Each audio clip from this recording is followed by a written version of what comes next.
Calling the roll, Ms. Simon. Here. Ms. Brown. Ms. Brown is absent at the moment. Mr. Jones. Here. Mr. Schron. Here. Mr. Brady. Here. We have a quorum. Let the record reflect that Councilman Baker, or Mr. Baker and Ms. Miller are here. Thank you. Councilwoman Baker's here and Councilman Miller. Any public comment related to the agenda, Madam Clerk? Yes, Ms. Audrey Morris. Thank you.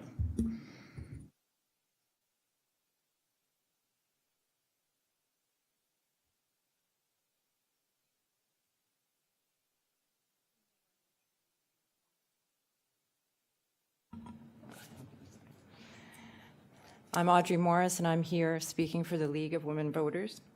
The League of Women Voters of Greater Cleveland would like to thank County Council, especially Sunny Simon and Dale Miller, for proposing legislation that mitigates the negative impact of disposable plastic bags in our environment and establishes an environmental remediation fund.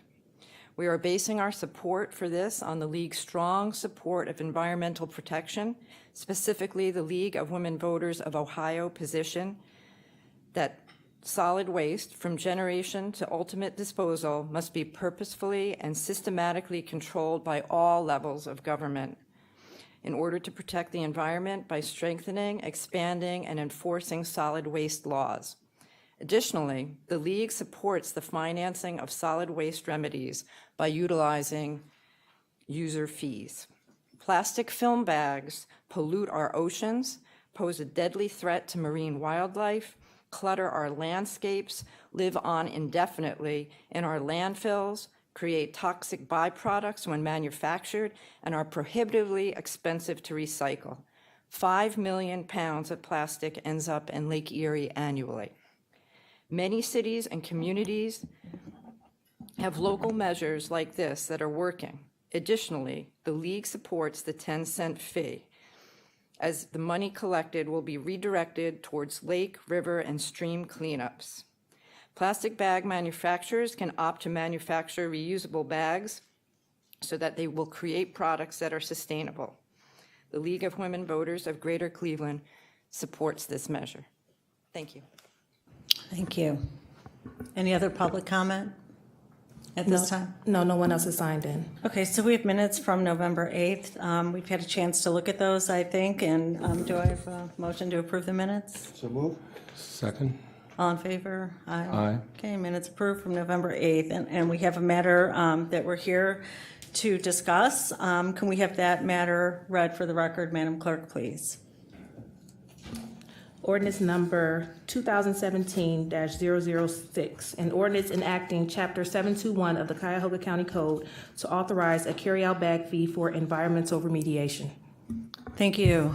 So we are continuing our discussions that we've been having, at least on a weekly basis, to discuss the proposed single-use carryout bag fee. And today we're going to have a speaker from Novalex here, Phil Rosensky, who's going to present, as well as Diane Bickett. And we're going to start off the presentation. Novalex is a paper and plastic bag manufacturing company out of state. And we're going to start with that presentation, and then we'll move into Diane Bickett, and then we'll have questions.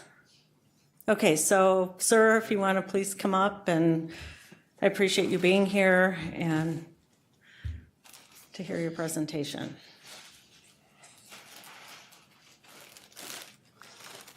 I appreciate you having time to see me. As you said, my name is Phil Rosensky. I'm the Senior Director of Sustainability for Novalex. Novalex is a flexible packaging manufacturer. In the United States, we're the leading manufacturer of paper bags, plastic retail bags. We're one of the largest recyclers of plastic retail bags in the world. And we're also, because of ordinances in California, we've become one of the largest manufacturers of reusable bags. So when I talk about sustainability, unlike other companies, because of that diversity, I'm not biased to one decision. So it gives me the ability to talk about the pluses and minuses of different options that are out there. In the presentation I gave you, I don't know if it shows up on the screen, This is Novolex. This is not a current map. We actually have a few more facilities than this. We have about 7,000 employees in 43 locations. We actually have 4 facilities in the state of Ohio. We are not manufacturing retail bags in the state of Ohio. We do have 2 facilities in Kentucky that manufacture paper bags on the other side of the river, and then we have one nearby in Pennsylvania and one nearby in Indiana, which is also one of our recycling facilities. So we are Midwestern focused. For packaging and sustainability, the Midwest is actually a hub in the United States. As I said, we do a variety of products, so we have expertise from everything from compostable plastics to paper, plastic, recycled content. Our goal as a company and what our niche is we look at sustainable options for all of these so we can give communities and individuals a choice, because individual choices based on their circumstance are typically the best way to reduce an impact that you could have on the environment. As I said, we are a manufacturer, the leading manufacturer in the United States of plastic retail bags. We do make our bags with recycled content. Our average in a bag is a little over 30%. We consume 150 million pounds of recycled content per year. I often hear that plastic bags plastic bags can't be recycled. I think our 2 facilities and then the partners we have would prove that wrong. As a matter of fact, we buy the bags from grocery stores that you see in the front at about 12 cents a pound because it's economic for the retailers to sell it to us. It's actually cheaper for us than using virgin material. Right now, we actually have a shortage and we're trying to get more. It works. It's very effective. I said we do, our 2 facilities are in North Vernon, Indiana, which is kind of halfway between Cincinnati and Indianapolis, and then we have one up in Wisconsin. So when I was asked about, kind of talking about this, I do work with a lot of communities that look at this, and one of the things I kind of would like to talk about in the beginning is when people talk about what do other cities do, and you look at the media, people talk about the city that banned this or put a fee or put a tax and how much. What isn't reported in the media is the fact that most of the cities in our experience and most of the states look at this and don't implement it. That's the most common challenge. But when they look at the alternatives and the impacts, they realize that several cities that have looked at this in the last few years, Denver, Baltimore, New Orleans, Houston, and you don't hear about that. The only thing that gets covered is the cities that have done something, and what doesn't get covered is most of them choose not to do something because it can have more negative rather than positive impacts. Many cities have actually looked at this and repealed their ordinances because of the problems it created. Toronto had a bag fee, although it's not in the United States, it's in the region. Huntington Beach, California, Dallas, North Carolina had 3 counties which had bag bans, which repealed them as well. So that's one thing I do highlight is what really goes on. Before I go back into the presentation, I do want to kind of highlight one thing. When it comes to data in Ohio and understanding the context of plastic bags, the best data right now is the Ocean Conservancy does a global coastal cleanup every year. Every country and then every state in the U.S. Reports. They collect all the coastal beach litter. Bear with me. And they inventory it. They inventory it so they know what the makeup is. Just so you know, very consistently, plastic bags by count are only about 1.5% year over year, and it's been that way static for time. It's never grown. It's been pretty much consistent. And my apologies, I'm on the tail end of a cold from my travels, so I'm at a safe distance, so I think. But when you look in Ohio, in the most recent year in 2016, on that day, on the inland riverways and inland lakes and on the Great Lakes, Ohio volunteers collected 26,000 pounds on that coastal cleanup day. So putting in perspective the impact that bags had, I hear the number, well, they picked up 1,900 bags out of the 26,000 pounds, 13 tons, which is several trailer loads, semi-trailer loads of trash. To give you a perspective, this is all that was picked up in 1 year in Ohio. Not Cuyahoga County, the entire state for the coastal cleanup. That's the impact. We don't endorse litter. We don't want litter. We know that any product, whether it's aluminum, glass, plastic, or paper, doesn't belong there, and it has a negative impact. But that's by count. When you take it by volume, because what we're really concerned about in the long run is microplastics and other things. If this represented the volume of what was picked up, the volume of that plastic would be the equivalent of one of these pennies. That's the size of it in the litter stream. So as a solution, that sets the backdrop of what we see in the cities. So when we see these policies and people talk about results, that is the fraction. It's actually by volume of all the total net plastic that's picked up, it's less than 0.1%, because a tire is not the same as a bag when it comes to impact, especially if it's breaking down, we're talking microplastics. So yes, that leads into the next part of the presentation.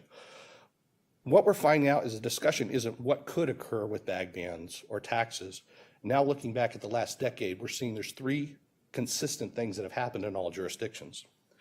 So going back to the presentation, the first policy fact that we've learned is you can interview any city, county, county or the state of California now that has a bag ban, and everybody will say it's a success. Bear with me. That comment is based on the pure fact that you can ban or tax anything and it goes away, or people use less. And that's the measure for success. But these ordinances, as you're discussing, and we heard, is it's not about bags. It's about litter. It's about marine debris. It's about our waste stream and resources we're consuming.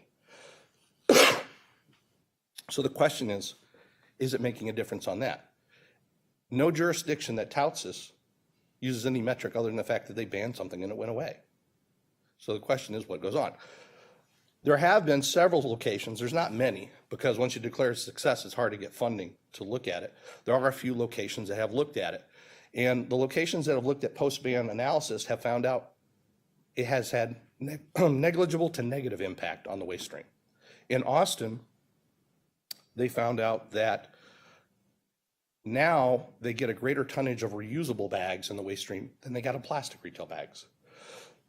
Yes, some consumers do use bags really religiously when they use reusable. And gosh, bear with my cold, sorry. But as they force other people to use it, they don't use them at the same frequency. They don't use them enough, depending on the bag, and take 27 to 120 times or more to have less impact. So they get more tonnage of reusable bags in Austin in the waste stream now than they did of plastic retail bags. In the San Francisco Bay Area, the EPA had a mandate that the cities had to reduce the amount of marine debris going into the bay. And so there was a study conducted, which isn't often referenced, and I don't know why. It was paid for by the cities because they went to the EPA and they wanted credit for reduction of marine debris because they had a plastic bag ban in all the communities, a polystyrene ban, and they wanted to get credit. So they hired a contractor who statistically looked at the cities, and then they used the last city, which was Alameda, as a benchmark. And when the research drew 3 conclusions. 1, if you ban plastic bags, they don't see them getting discharged into the bay through the storm drains. You ban polystyrene, they don't see them, obviously banned, it went away. But they also measured the daily tonnage, and it had negligible impact because they were such a small portion, and the makeup of plastic, because there were so many other items, remained the same. So as far as having an impact, they weren't able to get credit with the EPA to reduce their mandate. There have been several other studies like that, but basically, yes, bags went away, but did it make an impact on litter in the community? And the answer was no, other than the one product. It didn't impact overall litter volumes. The last thing that's becoming consistently known is they come with a cost. As I said, in Austin, they had and now more and more in California, a lot of unintended consequences. Everybody believes that these ordinances you hear around the country are to get rid of bags like this. Actually, this is the definition of a reusable bag in California. The same bag, but 5 times thicker. Even if you got a 50% reduction times 5, it gives you 250% more plastic. So ironically, because one product went away, they're labeled as a success, and that's what we see around the country. So it's the metrics that are used for success versus what communities are really trying to achieve are juxtaposed. There are a lot of people out there that are talking about this in the scientific community, but usually they're not included because if I was a proponent, I would not be inviting them, would typically be the problem. But there are a lot in the scientific community that are raising questions about this, especially when we're dealing with things like microplastics. Addressing one of these rather than the whole problem is not getting us to solutions. And my concern as a sustainability researcher is, are we going to jade the public that we have a solution and we're going to have to come back to it? By the way, when I go to conferences and people talk about microplastics and it's not about policy, but it's general microplastics, I hear more about fibers from clothes and laundry than I do about plastic bags. So are we working on solutions long-term, or are we just, going for one product is a question. As an industry, as I said, we are looking to use higher levels of recycled content. We average over 30% in our products. We've expanded our recycling. We're continuing to do that. There are things we can do. Recycled content has really helped a lot to drive reduction. And the great thing about the recycling programs is they bring other materials in. One of the things I hear a lot of proponents of these kinds of ordinances say, well, only 1 to 2% of bags are recycled. We get about 15% in our number. Either way, it's probably not much, but we're going to let everybody know it's not going to change. We're not going to see more than 15% recycled. Because as we research that, because as we use it for material, because it's cheaper than virgin materials, we've done market research, we find out the problem is people would rather reuse it as a trash bag than recycle it. It's not what we find out in our surveys, it's not that people don't care. They just reuse them, they don't have much left to recycle. So we actually work to get people to bring back things like dry cleaner bags, produce bags, newspaper bags, all kinds of other things. And that's what we're using as a feedstock more and more because people do reuse their bags. That's kind of a general overview. I thought it might be easier if I kind of gave you a question and answer, if you had anything that you wanted to know about our industry. I can address paper and plastic for the most part because, again, we are the leading manufacturer both in the country. That would be really great. I'm going to save questions and answers after we hear from Diane Bickett, and then if we have questions, which I'm sure we will from the committee, we'll call you back up. All right, thank you, ma'am. Thank you so much. I appreciate you having me today. It's been good.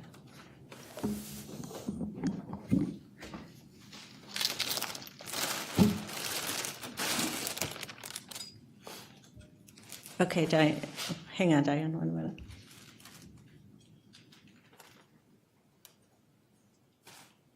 Okay. Diane, yeah. If you can identify yourself, please, and proceed. Thank you, Sunny. Diane Bickett, Director of the Cuyahoga County Solid Waste District. Thank you for the opportunity to speak again today. I do have some comments I'd like to say. I'm here today to address certain statements made by Mr. Rosensky in his letter to you dated November 8th, 2017. In his letter, and I believe everyone in this committee received a copy, he questioned some of the information contained in my presentation to this committee on October 25th. And in his letter, he states that it's very important that data be accurately presented in policy debates, and I agree with him. Therefore, I'm compelled to address some of his statements that were in the letter here today. So first, in his letter, Mr. Rosensky states the following. Recently, official testimony given during hearings has suggested that plastic bags account for more than 12% of the waste stream. This is patently false and contradicts years of EPA data showing that plastics as a larger category comprise 12% of the waste stream, but that plastic bags represent roughly half of 1% of waste. In my presentation, I did not say that plastic bags comprise 12% of the waste stream. Rather, I was referring to the total amount of plastic in the waste stream. On that, we agree. I did that in my presentation to help explain the problem of plastics as a waste management issue overall because of the increase of plastic generation over time and the relatively stagnant recycling rate for plastic waste. The source of my information was a 2012 US EPA report. As for the percentage of plastic bags in the waste stream, I know of no data that breaks out plastic bags from other types of film plastic. Waste studies typically combine plastic bags into a broader category that includes plastic bags, sacks, and wraps, like saran wrap, dry cleaner bags. But based upon a City of Cleveland waste composition study that was conducted in 2010 by SCS engineers, the amount of plastic film collected for disposal comprised more than 8% of the residential waste collected in the City of Cleveland that year. My point in presenting that data was really just to point out the cost to cities to landfill that material, which was significant. I think my presentation was about $1 million countywide. Also in his letter, Mr. Rosensky stated that in terms of litter and marine debris, national and regional surveys conducted over the past decade consistently find that plastic retail bags account for 1 or 2% of larger categories. Well, in Ohio, a statewide litter report from 2004, the total amount of paper bags plus plastic bags, paper bags, and film was documented to be about 6%, so a bit higher than the marine study that he referenced today. So, you know, we continue to talk about all these numbers. It's you know, can get very detailed, but my point is this, you know, I think this is worth doing. I would like to see this legislation passed by council. Cuyahoga County has an opportunity to be a leader and join the many other cities, regions, and even nations that already have fees and bans in place, and they have reduced their usage of single-use bags and taken a stand against plastic waste. Recycling is not the solution. Mr. Rosensky referred, you know, he admitted that it's about 15% recycling, and we're not going to see much more than that for plastic bag waste. And I don't think it's because they're all being, the rest of the 85% are being reused. I think the majority of those bags are ending up where they shouldn't be, either in a landfill or on a beach or on a roadway or in the water. So very few people turn in their bags for recycling. Reducing the usage of plastic bags is the solution. So thank you.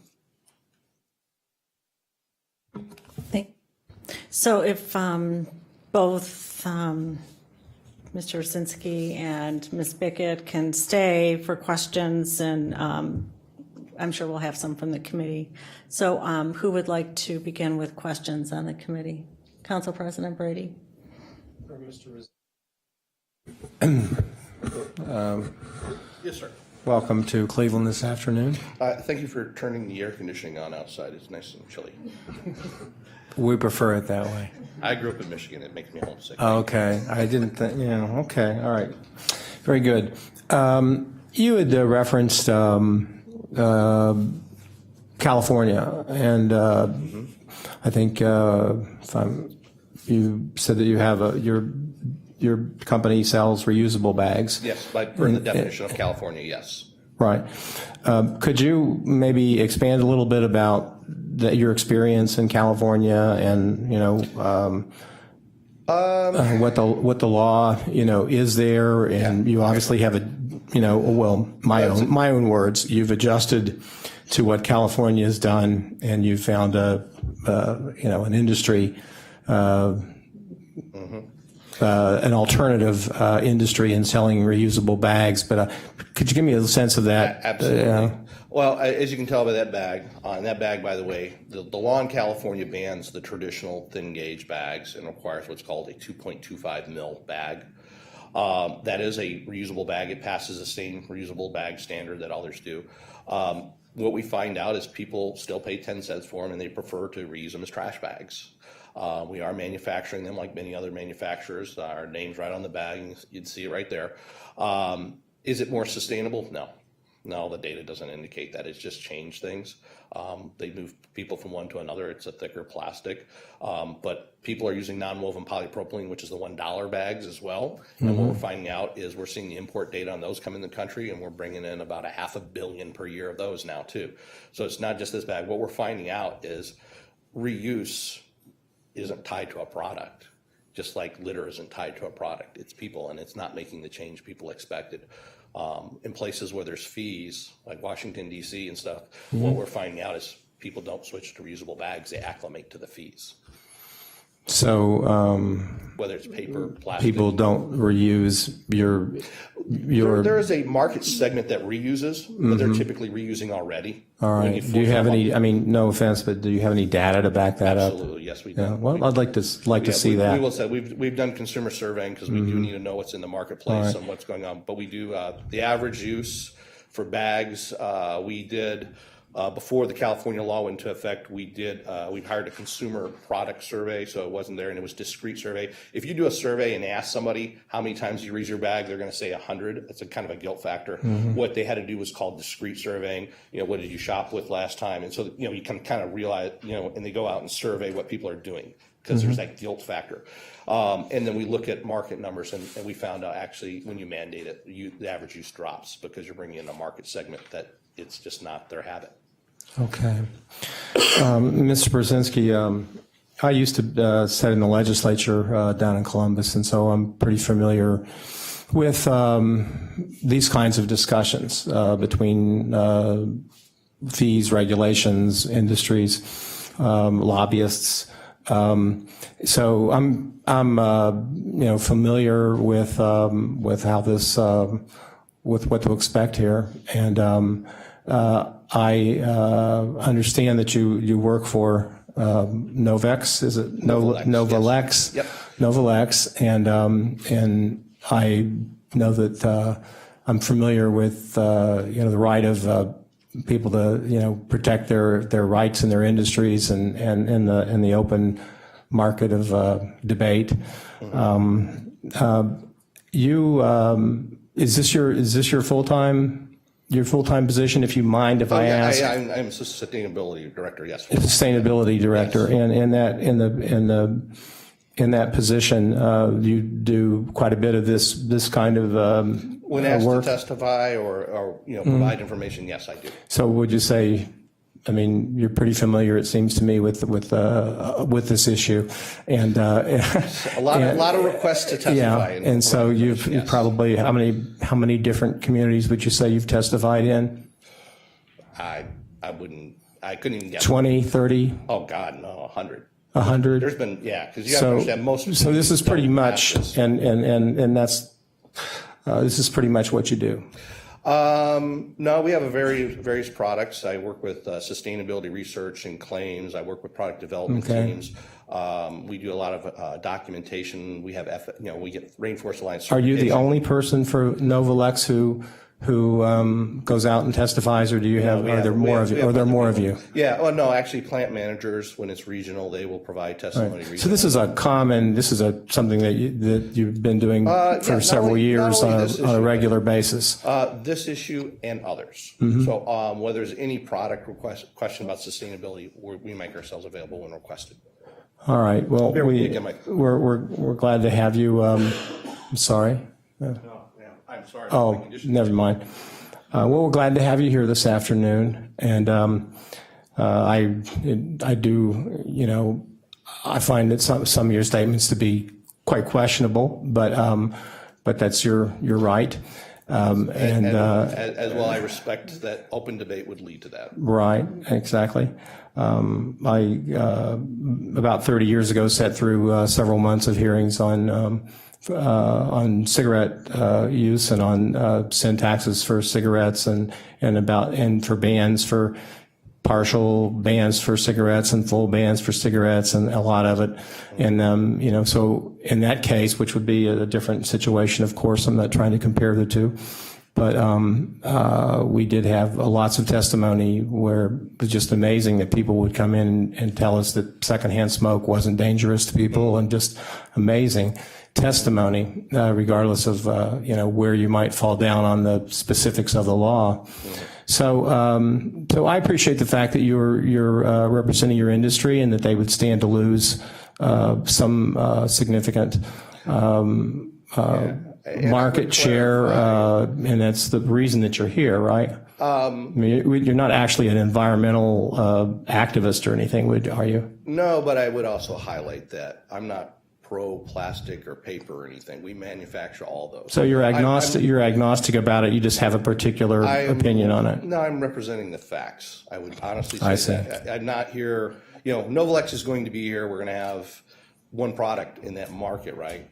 And that's what we want to make sure we do, is give people choices. But we also want to represent the facts. So when the choices are made, they can be based on. I'll give you an example. All right. The Clemson research is great because it realized one thing, and that is there is no best bag. People should have choices. Mm-hmm. give you the example of McDonald's and Burger King. Plastic bag has the least amount of impact for carrying of any of the products, but you'll never see that at McDonald's and Burger King. Why? Because it would keep the steam inside. It would make the food undesirable, soggy fries and things like that. So you have to have choices based on the product sometimes. In rural areas, people like to shop with grocery bags because they can provide an insulation capacity. That said, if you were to say, I'm just down the block and I'm carrying a bag home, the impact of that paper bag environmentally is going to have 7 times that of plastic. So it's going to depend on your circumstance. If you're using a reusable bag and you're taking care of it and you're using it enough and you get that, it can be a good option as well. But people need choices, and to be educated about what they're doing is the position that I have and Novolex has. So I don't think we're here providing you a lobbying, I think is what you were kind of saying. No, I'm here to provide you the facts. Okay, well, as I said, I've been around a lot of lobbyists, so it looks like a lobbyist to me.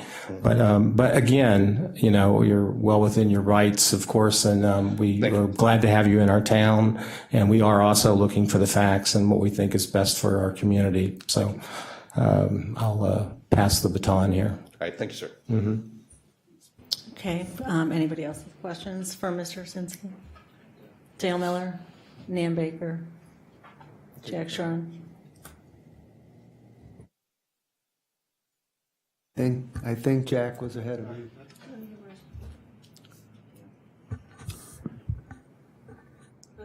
Okay. To Mr. Rosinski.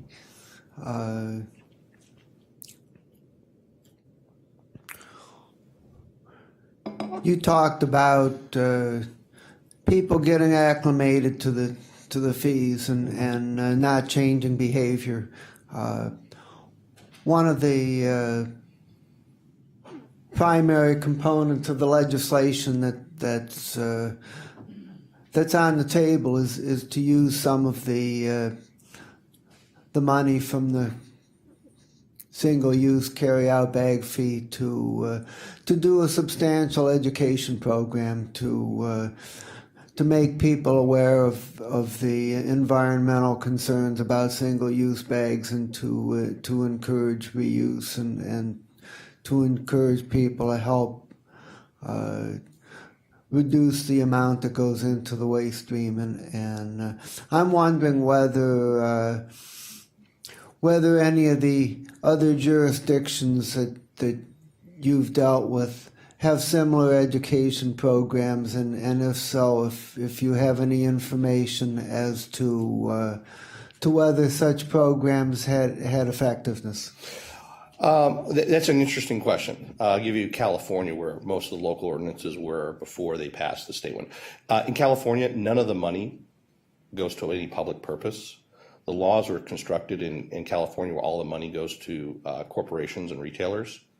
So there was no money for public education.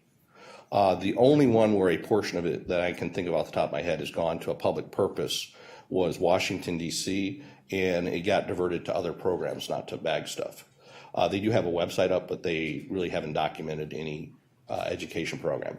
Chicago recently had a bag ban, and they repealed it and went to a 7-cent bag fee, but it wasn't about bag reduction. It was a general fund action so they could add to their budget last year. So all the money is going to general fund. It's not going to bag. So I have not seen any jurisdiction where they have done what you're talking about that I can think of off the top of my head. Well, that's very interesting information. It seems that the educational component adds a new dimension that might enhance the effectiveness of our program beyond even what was seen in other jurisdictions. Thank you. Councilwoman Baker. There's been a few things that, as not a member of this committee, I come and I go, but a few facts I think we need to perhaps try and sort out. I'll go to your letter first. What was represented in your letter was 12% of the waste stream is a false statement, and it was confirmed then earlier. But also what you say is that the plastic retail bags represent roughly 0.5% of waste. Mm-hmm. Do you have the data to support that? Oh, absolutely. going beyond the EPA, there's so many waste characterization studies. The EPA does say plastic film. I do believe they actually have a category that does break it out, but they also talk about polyethylene film. But California does a periodic one. Chicago's on one. Every time we see a jurisdiction, it's pretty universally common that it's going to be about 0.4, 0.5, or 0.6%. We're not seeing any variance. I think what was mentioned earlier from the department, and I can understand where it comes from, is a lot of times in these studies, you have to distinguish in the data. It'll say plastic bags.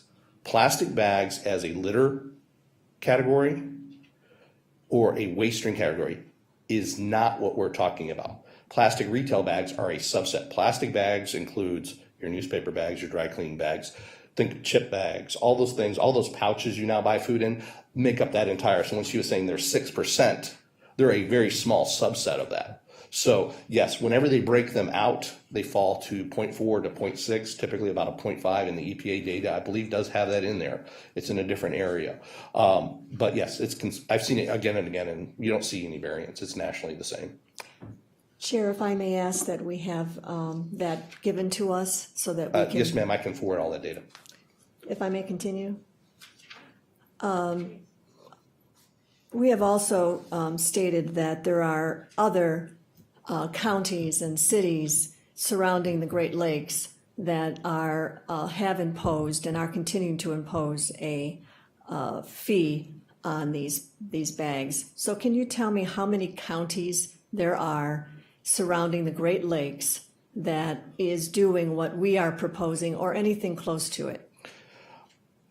So I'm racking my brain on that one, ma'am. Chicago is the obvious when it comes to the Great Lakes. And they have Chicago, if you're familiar with it, the metro area is about like 8 million. The city of Chicago is like 2.5, 2.7, something like that. You have them and then one small city, Evanston, which is probably about another 50,000, give or take. But the rest of that area did not pass that. So Chicago and Evanston are I think it's the only two in all the Great Lakes area. Duluth looked at it and declined. We saw a couple cities in Michigan look at it a couple years ago and they didn't pass it. I think Toronto, if it touches the Great Lakes, they had a fee but repealed it. But I mean, that's Canada. Other than that, for compliance for our customers, we have to track that. I don't have anything on the Great Lakes other than Chicago and Evanston. So just to reiterate, there are no counties, and the only city, except for the smaller city within Illinois, the city of Chicago. And the city of Chicago, which is not, of course, a county, city of Chicago is about a 2.7. I probably could Google it, ma'am, but I think the metro area is like 8 or 9 million, but Chicago itself is probably about a quarter of that. So yeah, that's the only one on the Great Lakes. Okay, that's good to know. If I may, the city of Chicago, as long as we're talking about that, do they include, as our legislation includes, all retailers? Does it include Walmarts and Macy's and JCPenney's and Lowe's and everything 7,000 square feet or larger in this legislation is going to ask that 10 cents per bag be distributed or be asked to pay? Ma'am, I would, again, I don't want to commit myself to making a mistake, but from my memory, I believe it included everything except I don't think restaurants were included because you needed them. And I would caution that Chicago wasn't about reducing bag use. It was a revenue generation tax. So it's completely differently structured. As a matter of fact, the stores have the option to collect the fee from the customer. The fee is paid when the store buys the bags. And although the city encourages them, when you read the ordinance, it's optional for them to charge the customer. So the smaller stores don't have to. It's actually at the moment the distributor drops it off the stores when the fees actually goes to the city, whatever they ask them to report, but they're not obligated to. I would encourage you to look at that. It's a different ordinance. It's about revenue generation. It was not an environmental. They had an environmental debate. They banned bags. They repealed that. Their ordinance was passed as part of the budget last year. It's a true revenue producer. Their goal is actually to have bags used so they can produce revenue because it was going to fund police officers. They don't want decreased bag use because it was funding the general fund. That's my words, not theirs. But if you look, there was no environmental goals with it. So just to get an understanding, the city of Chicago does go beyond their grocery in, I believe they do. I think they go to hard good retailers as well, ma'am. But again, I may be misspoken. I don't have the ordinance in front of me. okay. We may want to look at, okay. And then I'll wrap up and let someone else ask a question. The sharing of the grocery fee, the 4% or 4 cents of the 10 cents will be going to the grocer, and then the 6 cents would be going into a environmental fund. Is that what you find the city of Chicago, given we don't really have another around the Great Lakes that do it? Do they have that same? And if we do that and we call it a fee, are we, how do we justify a fee that we're charging, that we're giving to a private sector retailer? I can go off my experience. Number one, I am going to clarify, I am not an attorney, but I can go off my experience in discussion and the structure you have. I'm not familiar in detail. Chicago does have a retained portion for the retailer. It's much smaller because the price of a bag is about a penny, penny and a half. So I think they allow a 2 cent retention. 4 is well, be incredibly quite profitable. In California, by the way, the sale of bags is the most profitable thing in a grocery store right now. Because they keep the whole dime. There's an estimate about 350 to 500 million a year. It's not fully disclosed, but as far as that, this is unusual to me. I guess when you talk about the cutout, because fees are tied to. I guess fees have to exist because they're tied to something. Like you said, like an education program, right? Some mitigation. I'm not an attorney, but it does seem strange that a mitigation would be a retailer profit.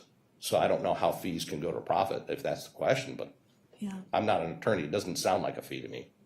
All right. Thank you, Chair. I'll hold my questions for others. Thank you so much. Any other questions from the committee? Sure. Oh, Councilman Schron. Yeah, I'll give you a break for your call, so Oh, thank you, sir. we'll figure out the time.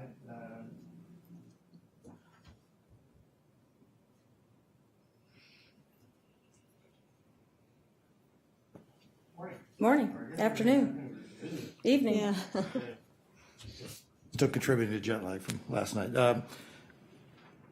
Just heard a little challenge back and forth on the facts, but it sounded like you were talking about a study in regards to roadside pickup, and he was talking about a marine study. So I just would think that water and roadside are not necessarily going Right, to give you it's two different. two different studies. So, Sure. so your percentage of 6%, his percentage of 1.5%, you really can't challenge it based on your study, and he can't challenge yours based on your study. I assume is that I haven't correct? seen his study, and I can provide a copy of the study that I was referring to. Okay. You said it was made up 6%, and what bags are we talking about? Because we just heard there's multiple definitions, and ours is not going to apply, I don't believe, to small stores, so the convenience store.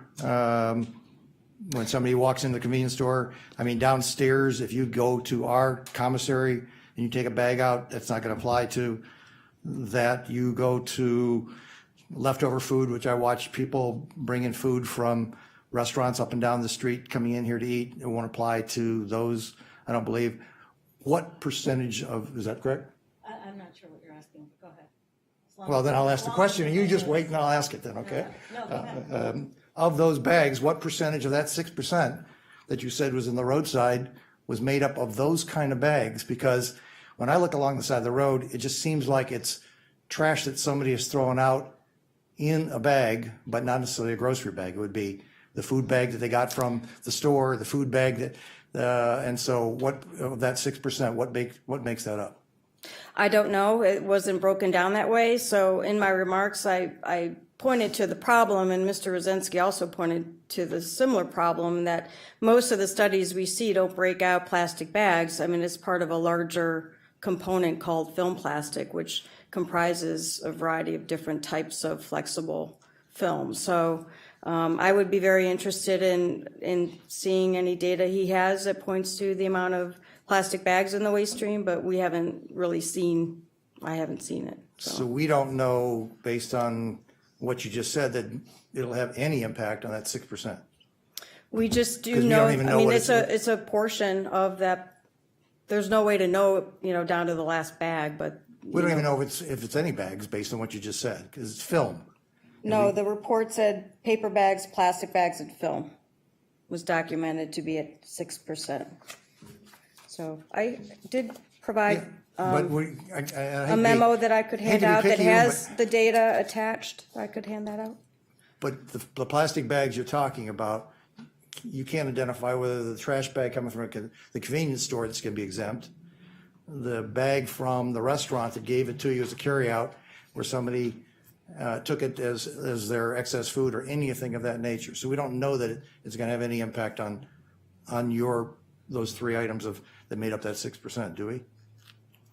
This legislation covers single-use bags, and we know that they are a problem on beaches. We know they are a problem in litter. We know they are a problem in landfills. We know they're a problem in recycling facilities. So we know that this legislation will address plastic bag, product generation and then the subsequent problems and all the things I just mentioned. It won't address those single-use bags that are used at the grocery store or at the small store. It won't address the small single-use bag that's people carry into this building, because I watch them if they're bringing their food in from Heinen's or from any place like that for use of their carrying their meal or from a restaurant. It would affect Heinen's. It would affect the majority of the retail outlets, I would think.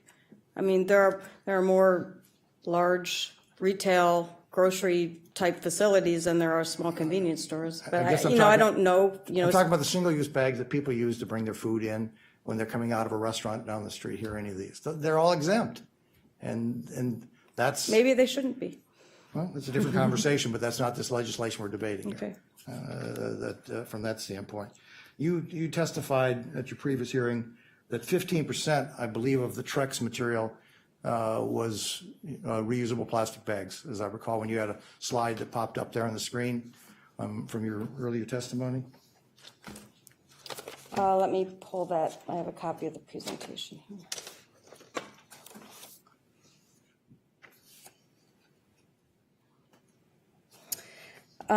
The slide I showed was a slide that showed the various domestic markets for film plastic, which includes plastic bags, stretch film, things that come from commercial sector as well.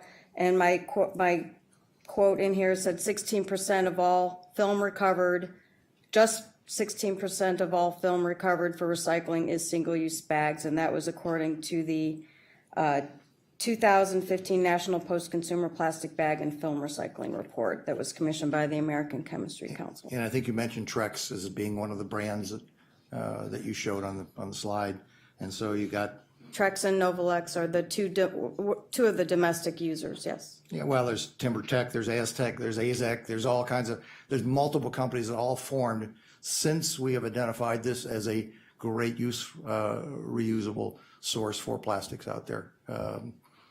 I'd be willing to bet that anybody who's put in a new deck lately has probably put in one of those kind of things. So they are finding a good use for recyclability of plastics. And to Mr. Miller's comments, if we educated people to take their plastic bags to the store, that it would be a reusable source. And we heard, I think, just a few minutes ago that they have to actually compete to try and buy those because there's such a competitive desire to buy reusable bags. Well, if that were the case, I wonder why most of the material is going for export.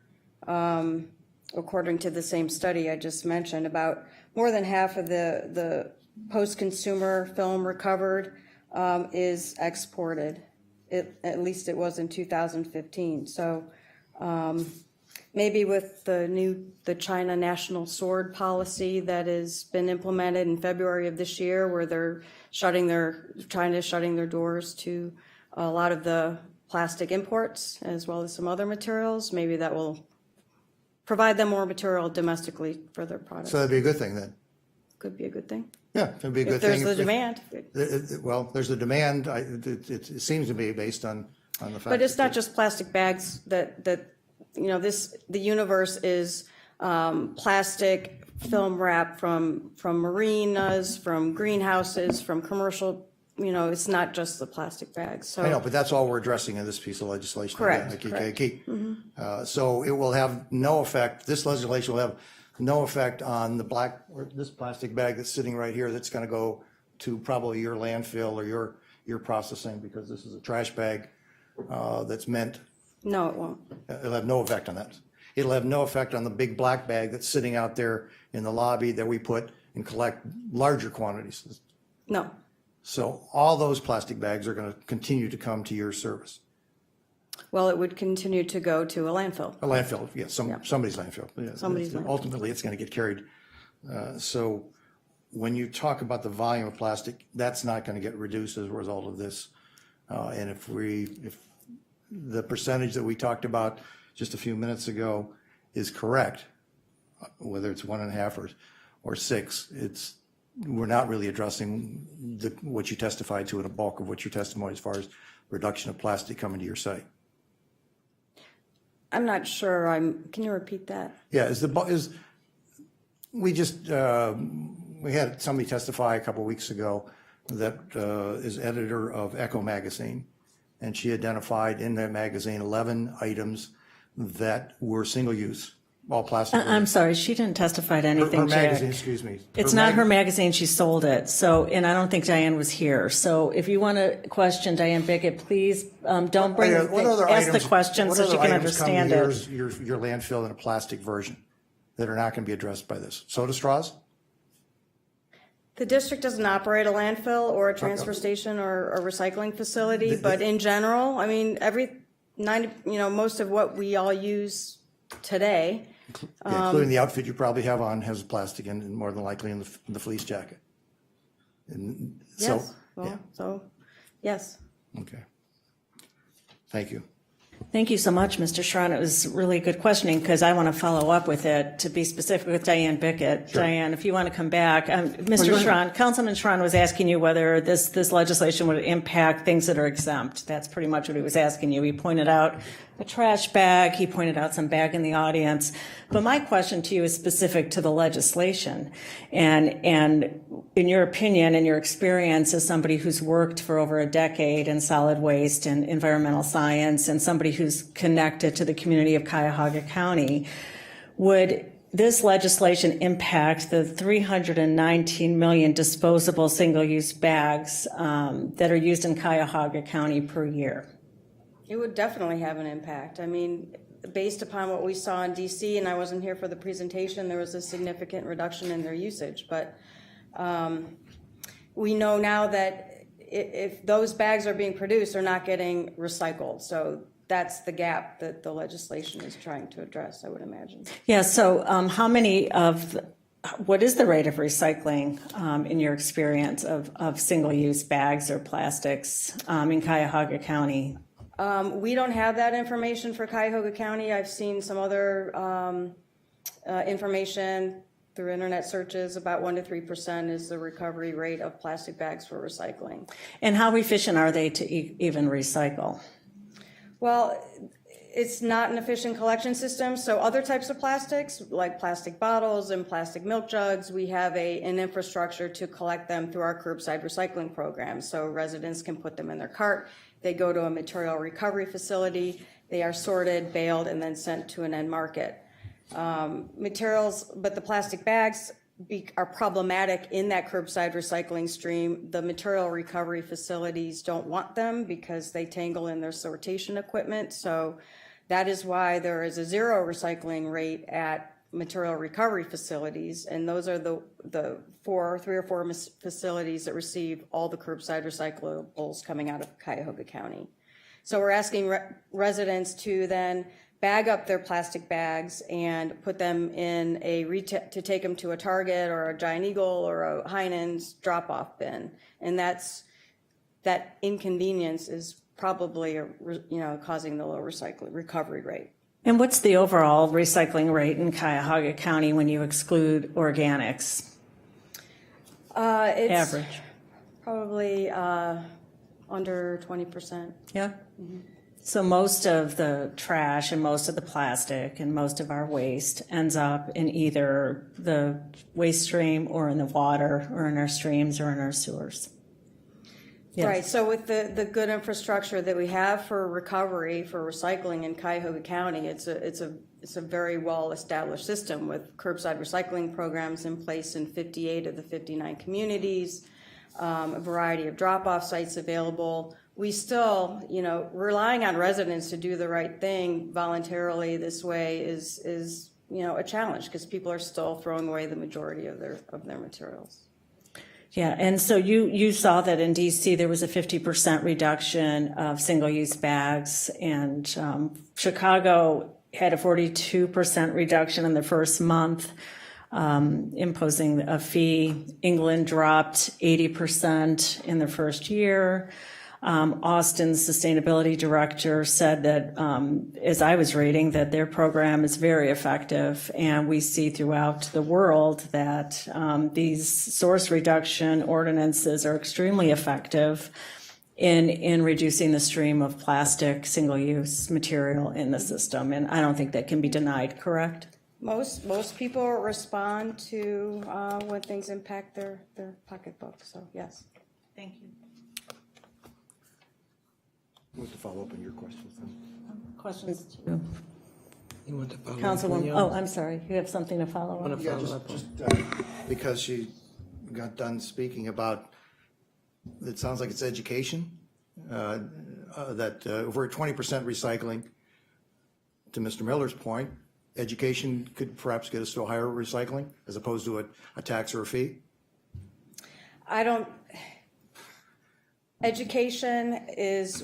Education can only get us so far. So just to give an example, recycling is most effective in communities that charge directly for trash. So we call those pay-as-you-throw systems. So City of Seattle, for instance, residents have the choice of paying for a small trash cart, a medium trash cart, or a large trash cart. And there's a higher fee associated with the higher trash cart. So we see good recycling rates. I can't tell you the exact recycling rate for the City of Seattle, but across the country where cities have pay-as-you-throw systems where people pay for the volume of trash they produce, they tend to have higher recycling rates because recycling is free. So the idea being if you recycle, you can get away with a smaller trash cart, pay a lower monthly fee for the service, and correspondingly recycling is higher. So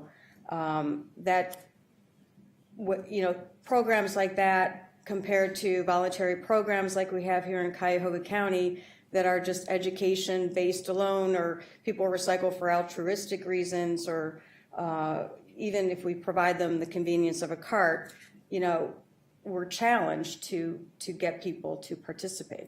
So your belief that Mr. Miller's point of education perhaps could help is not going to help?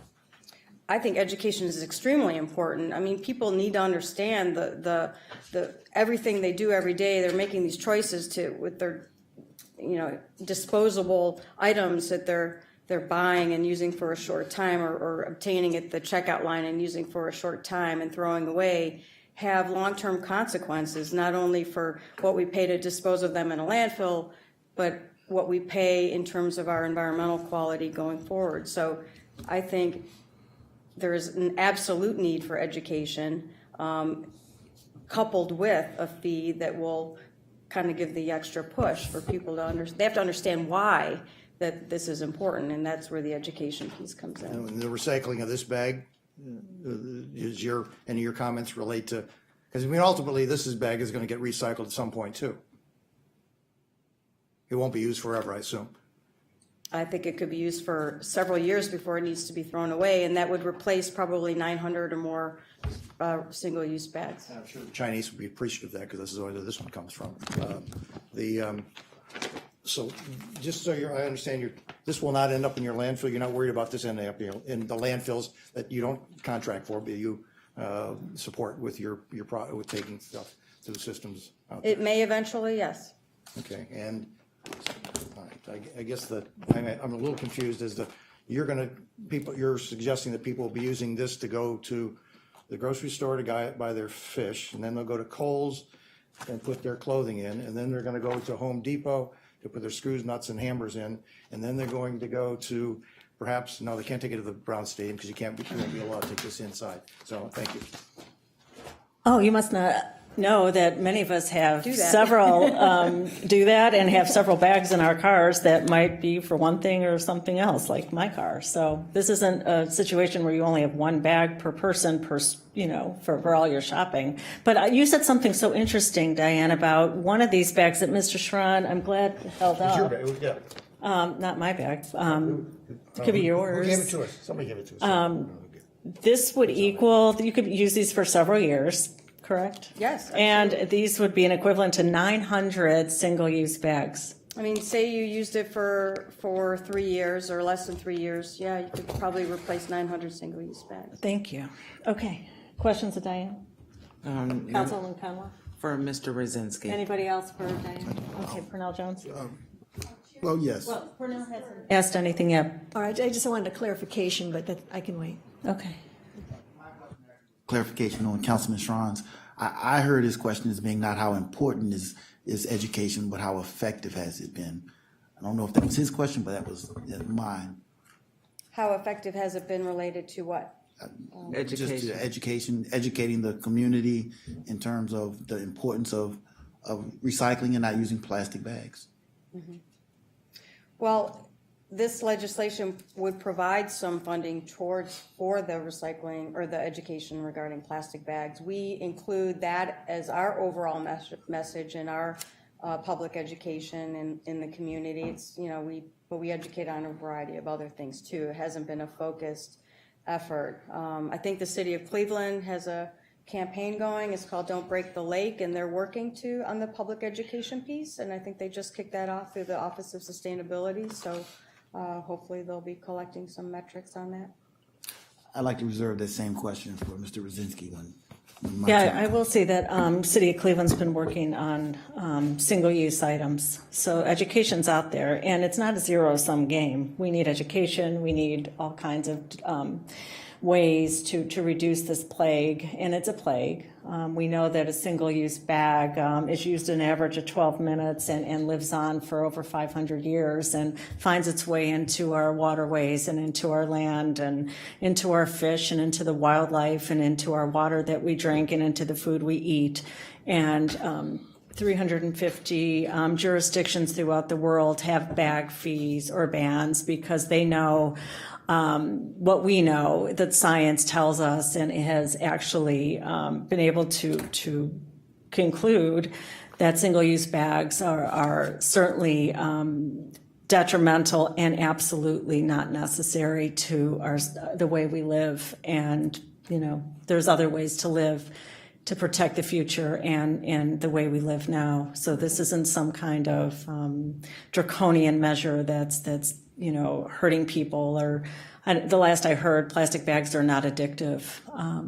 So thanks, Diane. Okay, may I say one more thing? Sure. To Councilman Baker, there is a website called The Ban, and I think it's made up of the folks who oppose these bans, but they do have a very good website that tracks all the legislation nationwide, and you can search by state. So in Illinois, there are three cities that are proposing bag fees, and there's the details of each there. So there's quite a few nationwide. It's, but what's concerning, I think, is that they may be proposing it, but as of today, there's only one city, the city of Chicago, that has actually enacted it. Okay. And for whatever reasons they have, could be, the right reasons, or it could be for reasons for revenue. But the point is that there's only one city in the entire Great Lakes that has done this. Okay. And, we are asking our constituents here in Cuyahoga County, who are 1.2 million, city of Chicago is 2.7 million. We are asking those constituents to carry the load of paying for these bags for the entire Great Lakes. And to me, it just seems that it's almost like spitting in the ocean, that it's well-intended, we certainly feel good about it, but the reality is, what are we really accomplishing? And even though there might be a huge amount of bags, it sounds like a lot, when you give the whole entire scope of those along the Great Lakes, it is just a tiny, tiny amount of people. And that's where, we need to make sure when we talk about 0.5% of what is actually collected when it comes to just the plastic bag retail, which is what we're talking about in this legislation, that we don't confuse that with bottles and film plastic and all the plastics we see that is surrounding us, even in what we wear. That's what's concerning, I think, the most, is that we have to be careful that we don't feel good about this, but the actual reality of the facts are that we are making very, very, very little impact when it comes to perhaps what we should be talking about, and that is better education, better perhaps going to the private sector and seeing what can we do to increase recycling, collecting, reusing, putting them back into what it is that we use every day.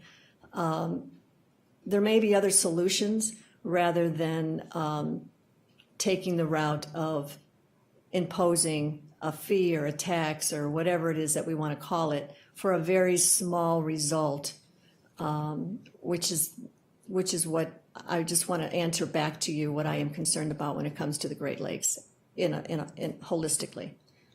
Thank you. Thank you so much, Diane. I think you're off the hot seat.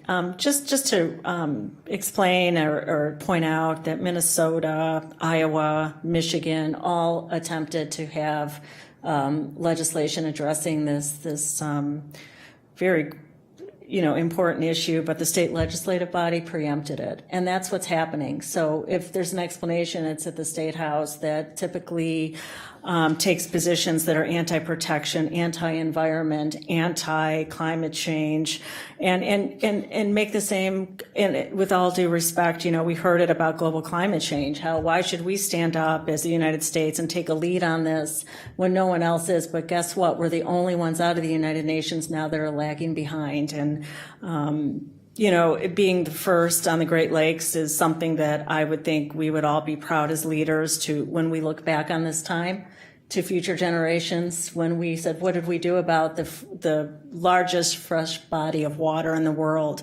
What did we do to stand up to protect it, whether it was 320 million disposable bags or whether it was 500? You know what? It doesn't matter if it's not everybody. It's who we are as a body and what we can do, I believe, as leaders. That's what leaders are. We're not followers. And, so that's a great question, but any other coastal city is stepping up, and the states surrounding the Great Lakes have tried, but the anti-protection forces in those states have done everything they can to stop it. And that's the situation we're in right now. So thank you so much. Okay, so I guess at this point, we're going to have Mr. Rosinski to come back up for questions. Yes, ma'am. Woman Conwell, and before your question, I want to excuse, before I forget, the colleague on the committee, Chantel Brown, cannot be here. So at the end of the meeting, I'll just move to excuse her absence. She had an appointment. Okay, so I'm so sorry. I didn't want to forget.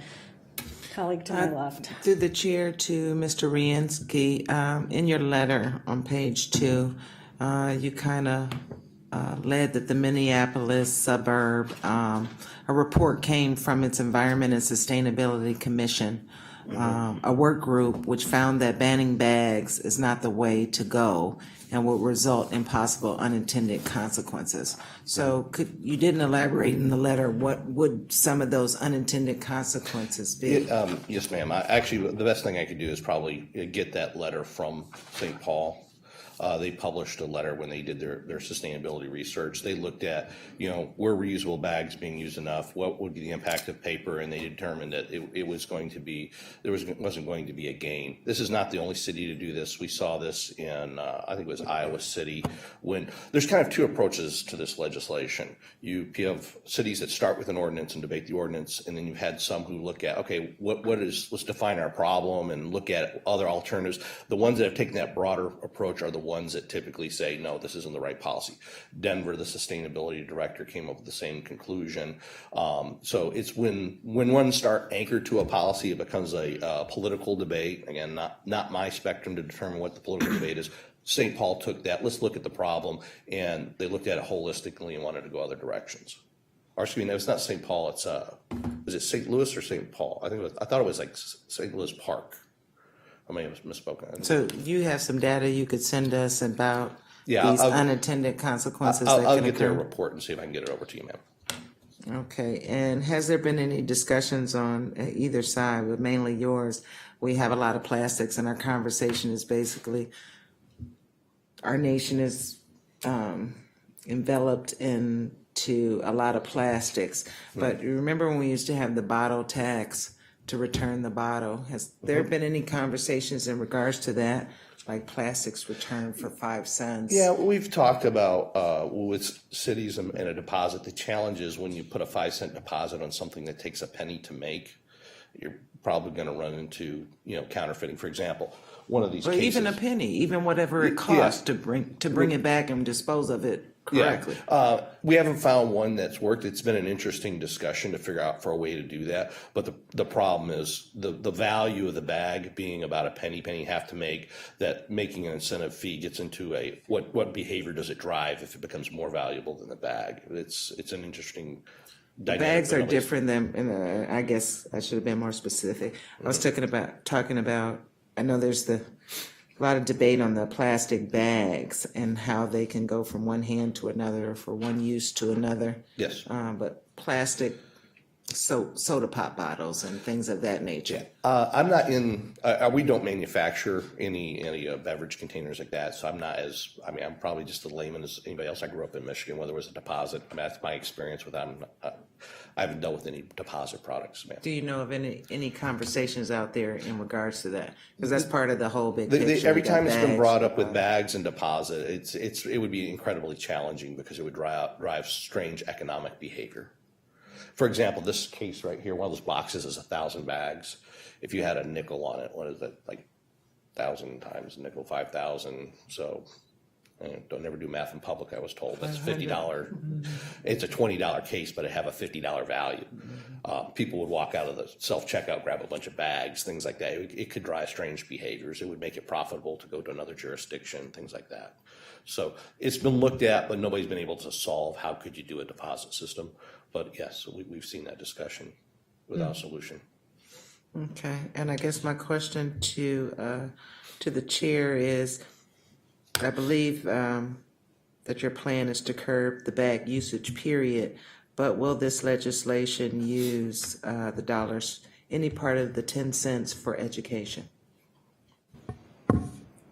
Absolutely. We plan a 6-month campaign, even before we're getting started, with some funding, grant opportunities to fund education for 6 months, in conjunction with the City of Cleveland Sustainability Department, which is launching its Don't Break the Lake campaign, to educate on the plastic and how to change behavior and reduce the use of these single-use bags and other plastics. Then when we get going, absolutely, there'll be an ongoing partnership with our retailers and grocery stores to help educate consumers throughout this whole process, as well as provide them with their free bags that we'll have available for everybody, so they don't have to pay a fee if that's what they choose. They don't have to pay a fee. They're free. So would that be part of the 10 cents? Absolutely. Okay. And the rest of the 10 cents will be toward the remediation of environmental harm along our lakes and our streams and our neighborhoods, but it's also going to be a job provider for people to have work, and we anticipate, we know in Washington, D.C., they had over 100 jobs that were in place as a result of the cleanup efforts along the Anacostia River as a result of their fee. So we're going to see a workforce component as well as education, and free bags available to everybody, so nobody has to pay a dime unless they really have a need to have a single-use plastic or paper bag.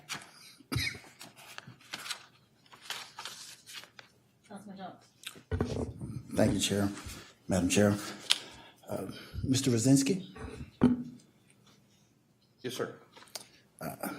we had a presentation in our previous committee from a delegate, a Maryland delegate, representing the, what county was that? Montgomery County. Yes, sir. Montgomery County. I was raised in Baltimore, Maryland, so I know the state. Okay. And Montgomery County is, I Googled it, they're the 10th highest median income in the entire nation. I think the general DC area is kind of like that. Right, the Yes, general sir. DC area. And, but my concern is that the low income end of the spectrum. In your presentation, you mentioned that there were cities like Baltimore that looked at the ban and looked at the bag law, but they chose not to act.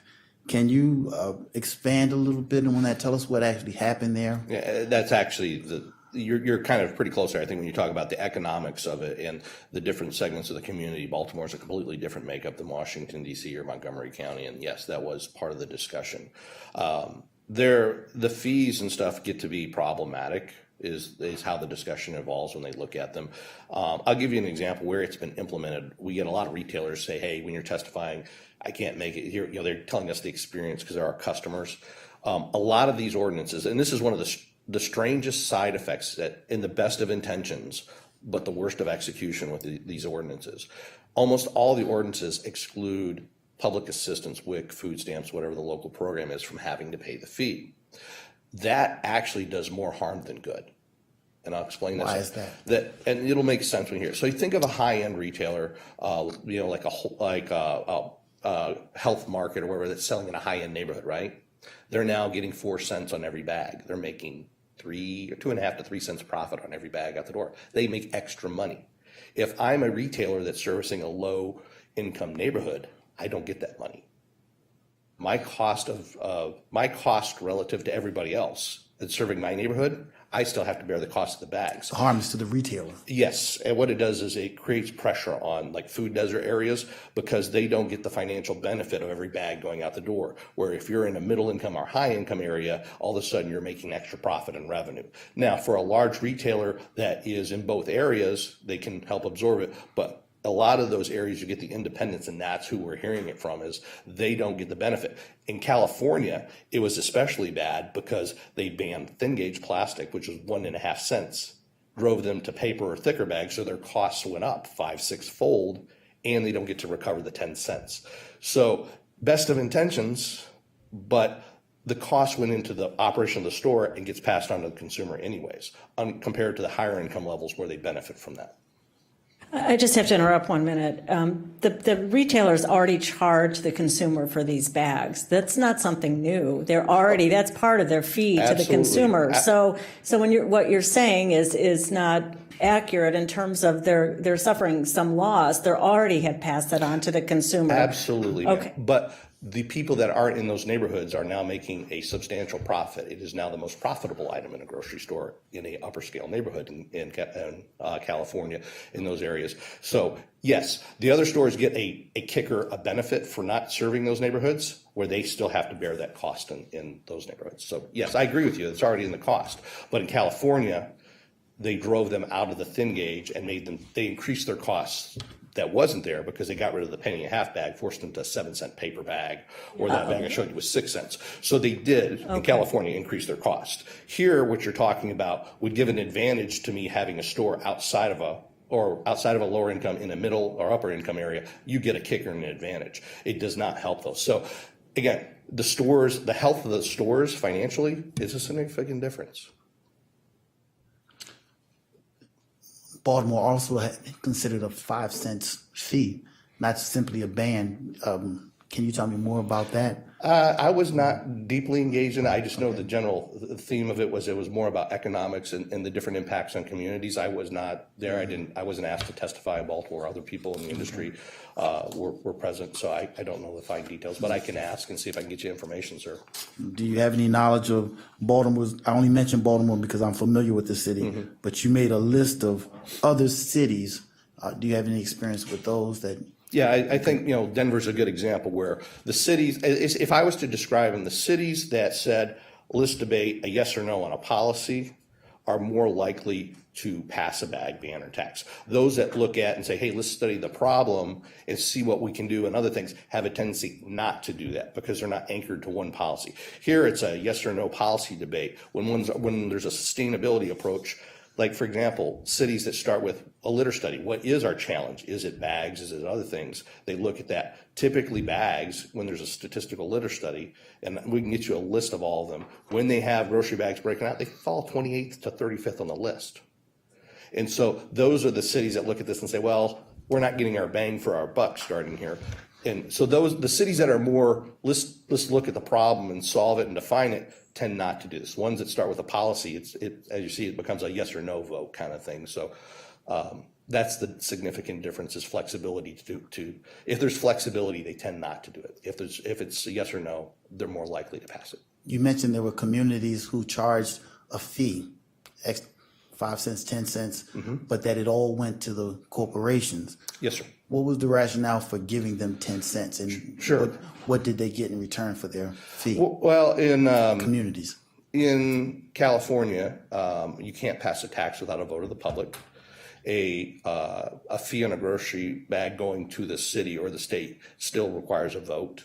So it was a way of subverting a vote of the public. The city started doing that and became the format. And so that has become the one that's shopped around. And they're not all retailers, but there are some retailers that now lobby for that because it became so profitable.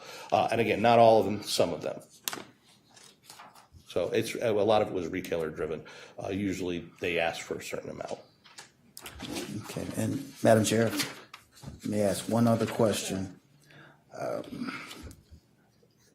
The original question I had before was around the education.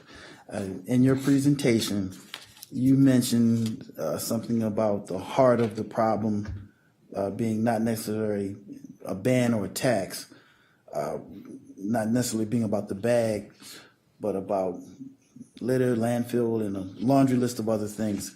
My question is there any community that you're aware of that is focused on the education portion and created something that you thought wasn't, or not that you thought, but do you have factual evidence that they created something that was actually effective based on the way you presented in your package? Yes, sir. There actually are a couple things that have been done nationally.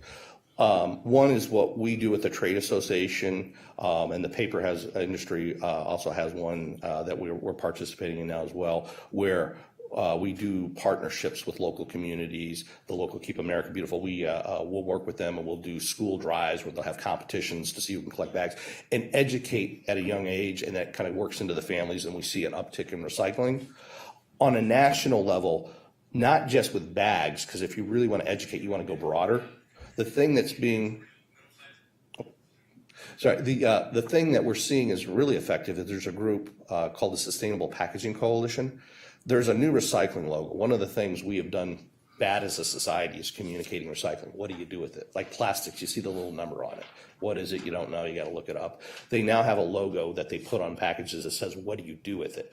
Please recycle, store take back program, curbside recycling. Some packaging says do not recycle on it because it's not recyclable. That logo, which is being rolled out nationally, is the thing that is having the most success, because we're now putting this little tile on all packaging that says what to do with it rather than is it recyclable. They're telling you how to recycle it.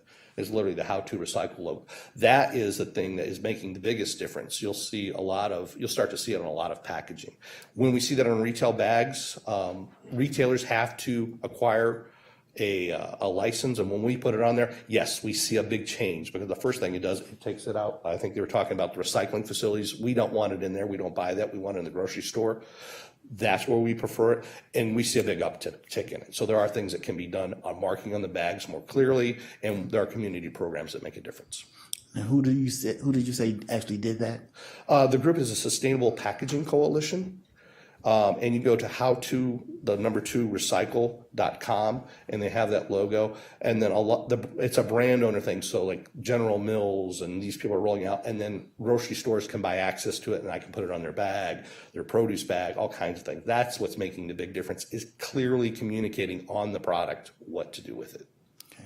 Well, And in that same vein, how about the point of sale as well in terms of right there at the assembly, the conveyor belt? So- signage or education of the tellers? Yeah, when I started Anyone with the doing industry, that? I was a project manager working on those issues. Retailers have a very challenging time conducting education of any sort at the retail because they get a turnover of people. When they get busy, it's more like get them through. There's a pressure. As much as the best of intentions, they're trying to do their job. And so that is a very difficult place to educate. It's a good place for signage if you can get the stores to do it, but training the retail checkout can be challenging. Because when you get the volume of people, they're so busy, they don't have time. And then the turnover, seasonality of some places too. Would they do it for 10 cents? I don't know. That's a good question. Would it still be enforced, or would the 10 cents just go there? That's kind of, as I said, I'm not seeing education programs in California. I just see the 10 cents going in. Okay. Thank you. Sure. Well, the good news here is we already have campaigns started for education, so this is great. Thanks, Councilman Conlon. Through the chair to Mr. Brzezinski, why do you think bags are more sought out to be banned, especially since you said it's the 28th or 27th on the list? Well, I'll be honest, ma'am, I think what it is if you're driving down the highway at 65 miles an hour, yes, you can identify a bag in a tree. It'll be the one item you see. So there's a intellectual curiosity. We perceive it as being a bigger problem because it's the one item you can identify. Statistically, what it's telling us is there's 99 other items sitting in the grass nearby of different sorts. So statistically, is it meaningful? No. We have, as human beings, there's confirmation bias. It's the one thing I can identify. It's got to be the problem. But if you've ever gone out on a litter cleanup and done that, when you start picking up stuff on the street, you realize there are a lot more things, a lot different things. Yeah, I saw the one bag, but what's this other stuff? So I think it's just because it's easy to get people to associate with. And just to follow up on that, do you think there would be probably more safety concerns in terms of the bag flying around versus, I know they're all harmful to our land, but I'm just thinking my process probably would be more harmful for a bag flying around. You're not going to get pop bottles and all that other stuff flying around. So has anybody ever brought up the safety aspect of that? I've never heard of a safety aspect of it, ma'am. I'm not. Because I have heard of some that, seen some flying down the freeway, wonder if they do go on your, Yeah, I could see the theory, but I've never heard of any, data or study on that. I don't think that's been raised that I'm aware of. And I can just say, as somebody who's sponsoring this legislation, is that the bags we know are ubiquitous, but they're also used for 12 minutes on average. And that's the problem with single-use bags, is that they're not necessary and they have such a short lifespan, but end up polluting the earth for 500 to 1,000 years, and that's why it's important to address the single-use items opposed to something that is going to maybe last longer in the market. And statistics bear that out, that these bags don't end up in recycling. They end up in the Arctic. They end up all over the world. So that's why single-use 12 minutes and the ethical moral dilemma then of having them around for 500 to 1,000 years is a problem. Okay, Councilman Sharon, and then. Were you next? Okay. I can tell you as one, and there must be an entire industry that contrary to what you just said, Madam Chairman, because they make containers. And you go to any kind of craft shop and you'll find containers to hold reusable plastic, single-use bags that people shove in there, pull out the bottom. I, for one, follow the sewer department's recommendation, which is to pick up my dog waste any place I go, and I use those single-use bags. So that means at least getting the double use. And I cannot believe that Ms. Beckett would check my single-use bag, or I hope not, when it ends up in the landfill, because I can tell you what's in it.